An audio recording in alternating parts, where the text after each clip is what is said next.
अस्सलाम वालेकुम my YouTube family, welcome back to save blog पर सभी जाफरी। कैसे हैं आप सब लोग? मैं उम्मीद करती हूँ आप सब ठीक ठाक होंगे।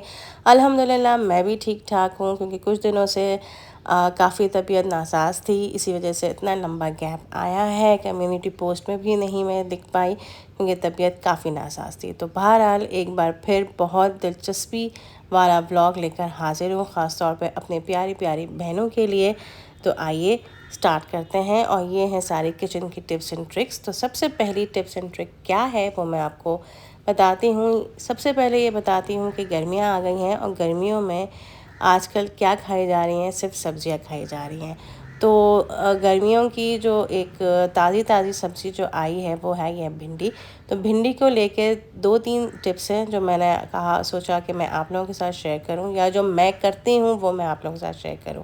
भिंडी को काटने से पहले ऑब्वियसली हर कोई वॉश करता है, और वॉश करने के फ़ौरन ही बाद भिंडी को काटा मत करें। हमेशा भिंडी को अच्छी तरह ड्राई होने के लिए रख दिया करें, और उसके बाद उसको कट करा करें। चाहे वो आप भिंडी गोश्त के लिए काटें या फ्राई सब्ज़ी के लिए काटें, किसी के लिए भी काटें तो हमेशा ड्राई करके उसको काटा करें। अच्छा, ऑब्वियसली भिंडी को काटने में एक लेस निकलता है, ये है टिप नंबर 2। भिंडी को काटने में एक लेस निकलता है जो कि मुझे बहुत उलझन होती है। तो उसके लिए मैंने एक तरकीब निकाली, और वो क्या तरकीब है कि आप भिंडी को जिस छुरी से काटते हैं, ये देखें मैं जब पहले काट रही हूँ इस छुरी से, तो भिंडी इवन छुरी में चिपक रही है। तो मुझे बहुत उलझन होती थी। ऑब्वियसली भिंडी मेरी बहुत पसंदीदा सब्ज़ी है, लेकिन इसको काटने में मुझे बहुत उलझन होती थी। तो इसकी वजह से तो मैंने क्या किया, मैंने नींबू लिया और नींबू को आधा पहले काटा। ये नहीं कि मैंने पूरा का पूरा नींबू जो है छुरी में लगा दिया। मैंने आधा काट के एक साइड का जो नींबू है तो वो मैंने छुरी में लगा दिया अच्छी तरीके से, यहाँ तक कि सिर्फ फेरा नहीं, यहाँ के नींबू का उसका पूरा जूस निकाल के मैंने इसको रगड़ा, यानी एक तरीके से छुरी को अच्छी तरह रगड़ा, पूरा जूस इसके अंदर था। और फिर मैंने ये काटा। तो यकीन करें, पूरा तो नहीं लेकिन थोड़ा बहुत सुकून ये मिला कि फिर आपकी भिंडी जो है एटलीस्ट छुरी में नहीं चिपक रही थी। लेस तो था, मैं ये नहीं कहूँगी कि लेस नहीं था, लेस था, लेकिन आपकी भिंडी छुरी में चिपक नहीं रही थी। ठीक है जनाब। और टिप नंबर 3 ये कि जब आप ऑब्वियसली भिंडी को डालें फ्राई करने के लिए, तो लेस को ख़त्म करने के लिए इसके अंदर आप नींबू डाल दें आधा, यानी जो आपने आधा पहले कटा हुआ था तो आधा यूज़ आपने कर लिया था छुरी में लगाने के लिए, और दूसरा जो नींबू आप डाल दें इस भिंडी के अंदर। टेस्ट वाइज भी बहुत मज़े की बनती है, और साथ साथ आपका वो लेस भी भिंडी के अंदर ख़त्म हो जाता है। तो ये 3 टिप्स थी भिंडी को लेकर, आई होप आपको पसंद आई होंगी। तो जिन जिन को मेरी ये टिप्स एंड ट्रिक्स पसंद आ रही हैं तो काइंडली लाइक, सब्सक्राइब और शेयर ज़रूर कर दें, और कमेंट बॉक्स में लिख के ज़रूर बताइएगा कि आपको मेरी ये वाली अब तक की टिप्स कैसे लगीं। और साथ साथ भिंडी का कलर भी वही रहता है नींबू डालने के बाद, यानी कोई इसका कलर मध्यम नहीं होता है, वही हरी हरी भिंडी रहती है। और टेस्ट में तो वारे के न्यारे हो जाते हैं, यानी बहुत ही मज़ेदार खट्टी मिट्टी आपकी फ्राई भिंडी तैयार हो जाती है। तो जनाब, ये सारी टिप्स एंड ट्रिक्स, अच्छा बहुत सारे लोग बहुत रिपीट टिप्स एंड ट्रिक्स दिखा देते हैं, लेकिन मैंने अभी तक जितनी भी टिप्स एंड ट्रिक्स दिखाई हैं वो मैंने आपको नहीं दिखाई हैं। लेकिन अगर कुछ एक आध रिपीट हुई हों, जिस तरह का ये हरा धनिया और हरी मिर्चों को मैं किस तरह स्टोर करती हूँ, ये मैंने शायद पहले भी आप लोगों के साथ शेयर किए हैं। तो ये मैंने उन लोगों के लिए दिखा रही हूँ जो कि मेरे अभी यूट्यूब फैमिली में नए आके ज्वाइन किए हैं। तो सिंपली मैंने कभी भी हरी मिर्चों को और हरा धनिया या पुदीना को कभी मैंने वॉश नहीं किया। हमेशा इनका जो रूट्स हैं उनको काट के, और सिंपली जो डिस्पोजेबल बॉक्सेस होते हैं आपके, उसके अंदर मैंने टिश्यू का एक हाफ़ पैक रखा, और फिर बाकी अपना हरा धनिया रख दिया, और फिर उसको दूसरे हाफ से मैंने इसको कवर कर दिया। सिंपल वे ये है। बहुत से लोग वॉश करके ड्राई करके फिर हरा धनिया को रखते हैं, मैंने कभी भी वॉश करके नहीं रखा, क्योंकि अगर आप वॉश रखती हैं तो मेरे लिहाज से वो गीला हो जाता है, और वो गीला कभी सही तरह ड्राई नहीं होता। या तो आप उसको अच्छी तरह ड्राई करें और फिर टिश्यू के अंदर आप रखें। तो इस वजह से, क्योंकि अगर वो एक दफ़ा आप गीला कर देते हैं और टिश्यू के अंदर रख देते हैं ना, तो वो बहुत ही ज़्यादा मॉइस्ट हो जाता है। तो इसलिए कोशिश ये किया करें कि आप जब भी हरा धनिया या पुदीना या हरी मिर्चें लेके आएँ तो वो ड्राई ही सेव कर लिया करें, और फिर जब बाद में आपको यूज़ करना हो तो उनको जितना आपको निकालना है आप निकालें और उसको फिर वॉश करके यूज़ कर लीजिए। सिंपल। और इससे ज़्यादा सिंपल तरीका how to store green vegetables, ख़ास तौर पे हरा धनिया, पुदीना एंड हरी मिर्चें, मैं नहीं समझती कि इससे ज़्यादा कोई सेफ़ है। और कुछ लोग जो हैं वो हरा धनिया को या पुदीना को काट भी देते हैं, यानी छोटे छोटे पत्तों में काट देते हैं। वो भी सही तरीका है, मैं ये नहीं कहूँगी गलत तरीका है, लेकिन वो उससे क्या होता है कि पुदीना और हरा धनिया ना जल्दी ड्राई हो जाता है। तो बहरहाल अब जो मैं टिप लेकर आई हूँ वो बहुत ज़बरदस्त थी, यानी ये मुझे बजाते ख़ुद बहुत मज़े की लगी। और वो ये कि आप ने अक्सर देखा है कि छुरियों को कैसे तेज़ किया जाता है या कैंचियों को कैसे तेज़ किया जाता है। अब आई थी बारी के ग्राइंडर्स के ब्लेड को कैसे तेज़ किया जाता है या शार्प किया जाता है। तो उसका एक, वैसे तो 2 तरीके हैं, अभी मेरे पास जो चीज़ थी मौजूद उसी तरीके से मैं बता रही हूँ। दूसरा तरीका मैं आपको ओरली बता दूँगी। पहला जो मेरे पास था वो था नमक। नमक आप इतना डाल दें यानी इस ग्राइंडर का ब्लेड पूरी अच्छी तरह कवर हो जाए, इतना आप उस मशीन के अंदर डालें। चाहे वो जग का ब्लेड हो, चाहे वो चॉपर का ब्लेड हो, या आपका सिंपल हैंड ब्लेंडर का भी आपका ब्लेड हो, तो उसको इतना कवर कर दें यानी वो पूरा का पूरा कवर हो जाए। और फिर उसके बाद आप 3 से 4 मरतबा उसको चला दीजिए। यकीन करें आपके ब्लेड्स शाइनिंग की तरह साफ़ भी हो जाएंगे और साथ ही साथ शार्प भी हो जाएंगे।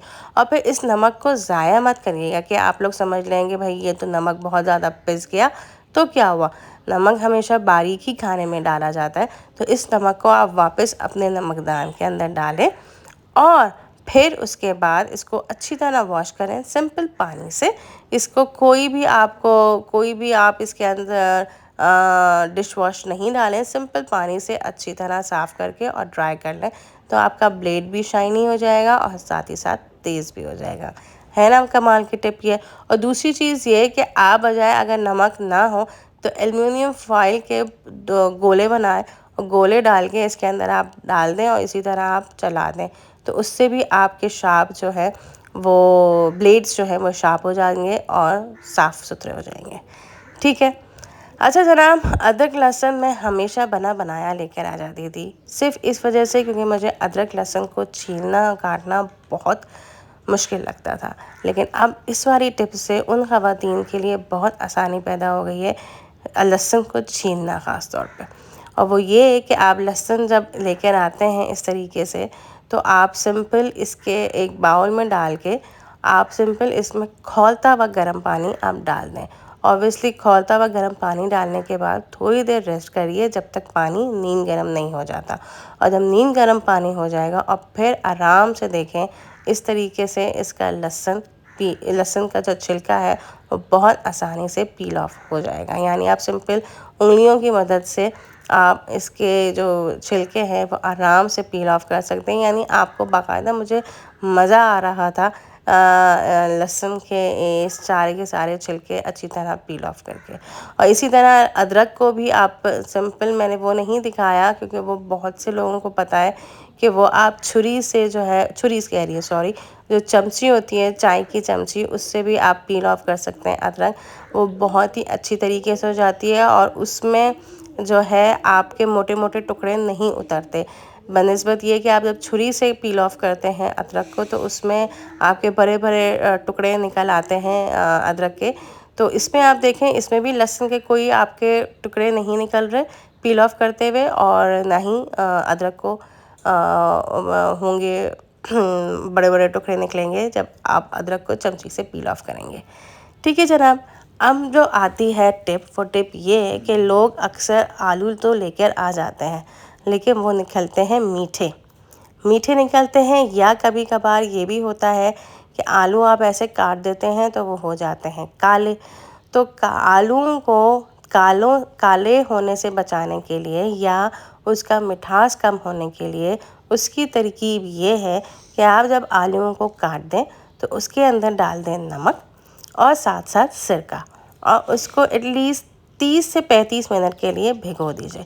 आलू को नमक में और सिरके के पानी में भिगो दीजिए, और जब आपको इस्तेमाल करना हो तो आप इसको इस्तेमाल कर लीजिए वॉश करके अच्छी तरह। और यानी लेकिन भिगोना आपको सिर्फ 30 मिनट तक है। और अगर आपको 30 मिनट के बाद भी अभी आपको इस्तेमाल नहीं करना तो आप इसको अच्छी तरह वॉश कर लें और सिंपल पे पानी में भिगो के फ्रिज के अंदर रख दीजिए। आपके ना काले होंगे और आलू भी जो मीठे आलू थे वो आपके दरमियाने हो जाएंगे, यानी उसकी मिठास कम हो जाएगी। तो ये थी आलूओं की टिप, बहुत ज़बरदस्त। आप लोग यकीन करें, आप लोग ट्राई ज़रूर करिएगा इन टिप्स को। हैं तो बहुत छोटी छोटी टिप्स, या बहुत सी ख़वातीन को पता भी होंगी ये वाली टिप्स, लेकिन मुझे नहीं मालूम था, तो इसी वजह से मैंने ये सारी टिप्स आप लोगों के साथ शेयर करी। आई होप कि आपको अब तक की टिप्स बहुत पसंद आ रही होंगी। काइंडली कमेंट बॉक्स में ज़रूर लिख के बताइएगा, क्योंकि यकीन करें तबीयत भी ख़राब थी और साथ ही साथ इस तरह शूट करना भी बहुत बड़ा मुहाल था। तो बहरहाल कमेंट बॉक्स में ज़रूर लिख के बताइएगा कि आपको ये टिप्स एंड ट्रिक्स कैसी लग रही हैं। अब जो आई है टिप वो ये है कि हम बच्चों को अक्सर लंच बॉक्स में केले देते हैं, और जब बच्चे स्कूल में खोलते हैं, सॉरी केले नहीं सेब देते हैं, और जब बच्चे स्कूल के अंदर खोलते हैं तो वो काले निकलते हैं। तो अब वो काले नहीं होंगे। कैसे? कि आप सेब को ऐसे काट लें और फिर इसको पानी में डाल के उसके अंदर डाल दें सिरका, और सिरके को सिर्फ 5 मिनट तक, सिर्फ 5 मिनट तक पानी में भिगोए रखें सेब को। और फिर जब आपका देने का वक्त आए लंच, तो आप जल्दी जल्दी इसको उस पानी को अच्छी तरह वॉश कर दें, और वॉश करके फिर बच्चों को आप दे दें। यकीन करें आपके सेब काले नहीं होंगे। यानी आप 5 मिनट के लिए सिर्फ सिरके के पानी में भिगोइए, और फिर जब देने लगें तो उनको अच्छी तरह वॉश करिए, और फिर आपके सेब के जो हैं वो काले नहीं होंगे। इंशाल्लाह बच्चा भी खुशी खुशी खाएगा और आप लोग भी खुशी खुशी खाएंगे। है ना कमाल की टिप ये? तो आगे और भी बहुत अच्छी टिप्स एंड ट्रिक्स आएंगी, लेकिन यकीन करें व्लॉग्स काफ़ी मुश्किलों से बनते हैं, फिर उनकी एडिटिंग काफ़ी मुश्किलों से होती है, और सबसे मुश्किल चीज़ जो मुझे बजाते खुद लगती है वो है वॉइस ओवर। वॉइस ओवर मेरी बहुत ख़राब निकल रही होगी, क्योंकि अब भी मेरी तबीयत थोड़ी सी नासाज है, यानी नज़ला बहुत है। तो बहरहाल इसको रहते हुए कमेंट बॉक्स में ज़रूर लिखिएगा कि आपको मेरी अब तक की टिप्स एंड ट्रिक्स कैसी लगी। बंद करो, फिर से खोलो।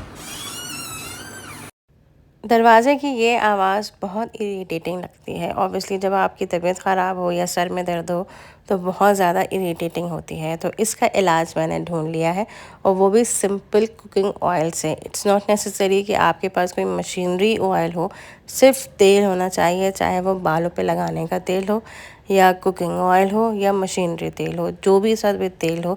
सिंपल आप दरवाज़ों के ये जो क्या मैं कहूँगी साइड्स होते हैं, इसमें आप इस तरह ये हल्का हल्का यानी एक बूंद तेल से आप इसको अच्छी तरह ग्रीस कर लें, और फिर उसके बाद देखें आप जादू।